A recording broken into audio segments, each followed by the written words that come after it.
নমস্কার, আমি বিপ্র। আজ আমি কথা বলবো রিউমাটয়েড আর্থ্রাইটিস নিয়ে। রিউমাটয়েড আর্থ্রাইটিস হলো একটি দীর্ঘস্থায়ী অটোইমিউন ডিজিজ। এতে শরীরের রোগ প্রতিরোধ ক্ষমতা ভুল করে নিজের জয়েন্টকে আক্রমণ করে। এতে শরীরের বিভিন্ন জয়েন্ট ব্যথা, ফোলা, শক্ত হওয়ার মতন সমস্যা দেখা দেয়।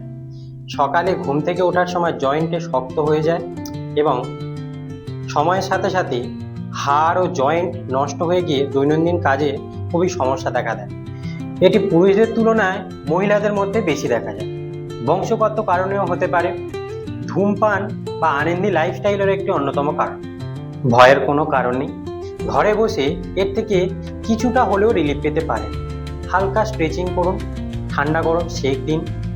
দৈনন্দিন খাবারে ওমেগা 3 জাতীয় খাবার যেমন মাছ, বাদাম বা তাজা শাকসবজির পরিমাণটা বেশি রাখুন।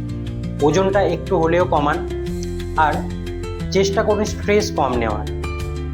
যদি দেখেন ফোলা ও ব্যথা ভাব দীর্ঘদিন আছে, ক্রমশ জয়েন্ট বেঁকে যাচ্ছে এবং ঘরোয়া পদ্ধতিতে এর কোনো সুরাহা পাচ্ছেন, তাহলে এটা ফেলে রাখবেন না। যোগাযোগ করুন আমাদের সাথে আরও বিশদে জানতে। আমরা দেব আপনাকে ফ্রি কনসালটেশন।